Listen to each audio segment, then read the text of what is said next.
Kids, आज की हमारी कहानी का शीर्षक है मित्र की सलाह। किसी गांव में एक दुर्गादास नाम का बहुत धनी किसान रहता था। वह बहुत आलसी था। ना तो अपने खेतों को देखने जाता था, ना खलिहानों को। अपनी गाय भैंसों की भी कोई खोज खबर नहीं रखता था और ना ही अपने घर के सामानों की देखभाल करता था। सब काम अपने नौकरों पर ही छोड़ देता था।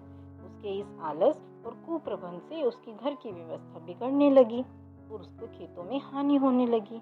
गायों के दूध से, घी से जो उसे अच्छा लाभ प्राप्त होना चाहिए था, वह अच्छा लाभ भी उसे प्राप्त नहीं हो पा रहा था। एक दिन दुर्गादास बहुत उदास बैठा था। तभी दुर्गादास का मित्र हरिश्चंद्र उसके घर आया।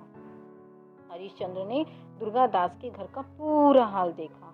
उसने यह समझ लिया कि समझाने से इस हाल से दुर्गादास का स्वभाव कभी नहीं बदलेगा। इसलिए उसने अपने मित्र की सहायता के लिए, मित्र की भलाई करने के लिए उससे कहा, मित्र, तुम्हारी विपत्ति देखकर मुझे बहुत दुख हो रहा है। तुम्हारी दरिद्रता को दूर करने का मैं बहुत सरल उपाय जानता हूँ। अगर तुम बोलो तो मैं तुम्हें बताऊं। दुर्गादास ने कहा, कृपया करके आप मुझे बताओ, मैं वह उपाय अवश्य करूंगा। हरिश्चंद्र ने कहा, सब पक्षियों के जागने से पहले मानसरोवर पर रहने वाला एक सफेद रंग का हंस पृथ्वी पर आता है। वह दोपहर दिन चढ़े ही लौट जाता है। यह तो पता ही नहीं किसी को कि वह कब आएगा, किंतु कहा जाता है कि जो उसका एक बार दर्शन कर लेता है, उसको किसी बात की कोई कमी नहीं होती है। दुर्गादास ने ऐसा सुनकर बहुत प्रसन्न हुआ। उसने कहा कि मैं उस हंस के दर्शन अवश्य करूंगा। इतना कहकर हरिश्चंद्र भी वहां से चला गया। दुर्गादास दूसरे दिन बड़ा सुबह सुबह उठा। वह घर से बाहर निकला और हंस की खोज में सबसे पहले अपनी खलिहानों में चला गया। वहां जाकर उसने देखा कि एक आदमी उसके ढेर से गेहूं का ढेर निकालकर अपने गेहूं के ढेर में डाल रहा है।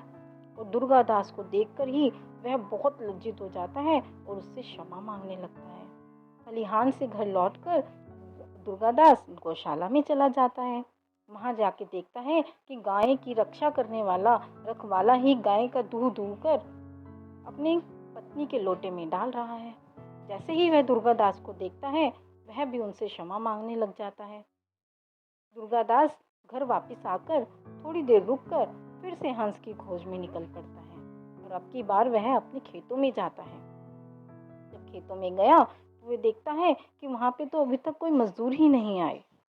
जब मजदूर वहां आए तो उसने उन्हें बहुत डांटा। दुर्गादास ने उन्हें बहुत उलाहना दिया। इस प्रकार वह जहां भी जाता, अगर कोई हानि होनी होती तो उसके जाने से हानि वहीं रुक जाती।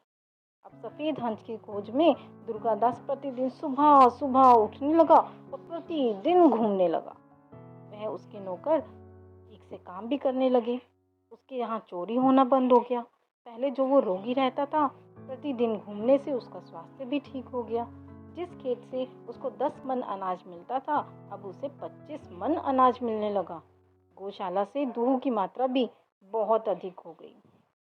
एक दिन फिर दुर्गादास का मित्र हरिश्चंद्र के घर आता है। दुर्गादास ने कहा, मित्र, सफेद हंस तो मुझे अभी तक नहीं दिखा, किंतु उसकी खोज में मुझे बहुत लाभ हुआ है। हरिश्चंद्र यह सुनकर बहुत हंसने लगा और बोला, मित्र, परिश्रम करना ही सफेद हंस है।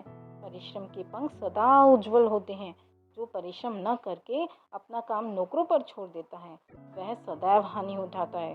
और जो स्वयं परिश्रम करता है और अपने स्वयं ही नौकरों की भी देखभाल करता है, वह संपत्ति और सम्मान दोनों पाता है। धन्यवाद।